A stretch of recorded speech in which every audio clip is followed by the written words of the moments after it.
Good afternoon, ladies and gentlemen. This is Jake Palumbo, and this is Blunted Confessions.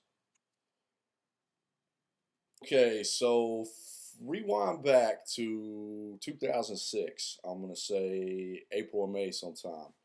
I had just moved to New York. I've been here like a month, and I had to go back to Tennessee for about a week to get the rest of my stuff, tie up some loose ends, and bon voyage.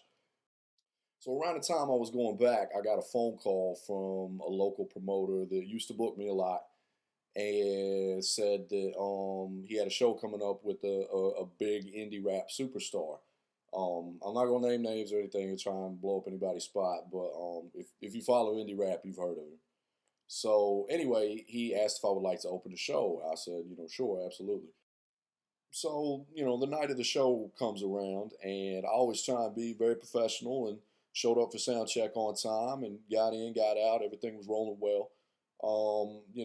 So I left the venue for a little while thinking that the show was not going to start for some time, or, that I'd be, the act before the headliner, basically.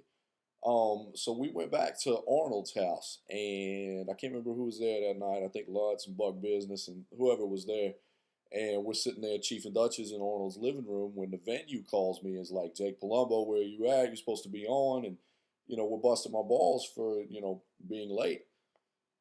So luckily, he just lived 2 or 3 minutes away from the club, so there was no problem. We got down there and get there, and there was a new sound guy that night, I think, and I don't know if he was just a dumbass or if we miscommunicated somehow, but he throws me on stage to, what's basically like an empty house, like 20, 25, 30 people. But whatever, So I went on stage and did my thing and gave it my best, and had a pretty good show. I remember it was strange that night because it was bizarre to me. Like the majority of the crowd were strangers, were people I'd never met, and here it is, like my last night in my hometown, and like the hometown crowd's not coming out to see me, but a bunch of strangers are. Like that was, I think that was like a metaphor at the time for me going to New York and doing all that stuff. But anyway, bear in mind that for a long time there, I was ending my live set with Box Cover. Some of you heard Box Cover. It's a song. It's about shit, like almost 4 years old actually, but it's on District Selectman, and amongst other things, it's about my fiery love for pornography. Now I had this thing in my live show that I did for a while, talking about, because the song's called Box Cover, and I don't know how much porn a lot of you have viewed in your life. But back in the day, see, I'm getting a little older. Um, back in the day, we had to actually go out to a store and buy it on VHS and browse for it amongst the dirty old men and the perverts in, East Tennessee. But anyway, so I used to have this thing that I would do, on stage where I would have, I bought a lot of porn over the years. And, back in the days, I keep saying back in the day, but, porn used to always come in a large box cover, an oversized VHS, larger than a regular movie. Well, I had quite a collection of those, and I thought it would be cool to spruce up the live show that when I get ready to do box cover, I pull out a bunch of box covers and throw them to the audience, basically to, to pop the crowd, so they'd be like, who is this crazy motherfucker that just is throwing porn boxes at us, something to make me stick out in their mind. So, of course, I did that at that show, when I get ready to do box cover at the end, it's the end of my set, I'm worn out. I do my little soliloquy about how many of you guys remember when porn used to come in the big boxes and open up the bag, and here I pull out all this porno and throw it to the crowd, and they're digging on it and waving them while I'm rhyming the song, and it was a cool ending to the night. It pretty much got over. So it was. I usually would let them keep the porn boxes. Is one reason I'm not even doing it as much, because so many audience members now have porn boxes courtesy of Jake Palumbo. Like I'm actually almost out. But so the show went well. I sit down and finish. I'm drinking a beer and basically waiting on the other acts to come on. So the next act that came on were one of the most bizarre things I've ever seen, actually. It was a guy and a girl. They were a duo, and I guess it was supposed to be hip hop music, but they dressed sort of like your average person who attends Bonnaroo.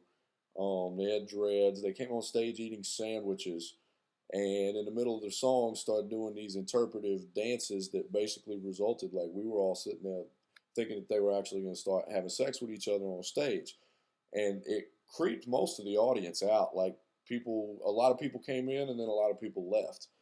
But whatever, it's their artistic expression. More power. But anyway, they get done and sit down, and then finally in walks Mr. Indie Rap Superstar. So in walks Mr. Indie Rap Superstar, in his group. So they come in, and I'm not in the business of hating on nobody, or this is just my perception was, that he seemed to think he was a lot cooler than the drugged up hillbillies that were out at his show. So he sets up, and sure enough, when he goes on stage, the first thing he says is, "Whoa, what about that Mad Happy? Were they not awesome?"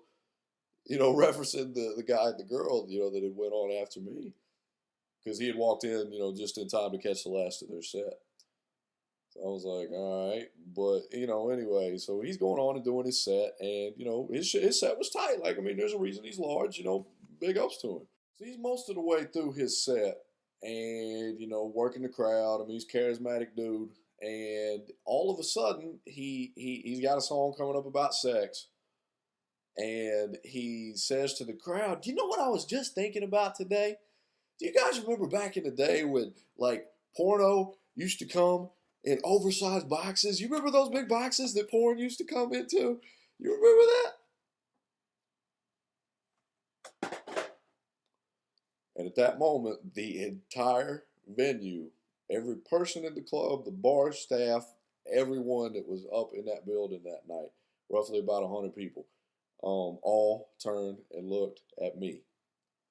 Which I was just sitting there like, I wasn't pissed about it or nothing, because I know the dude, he didn't see my set.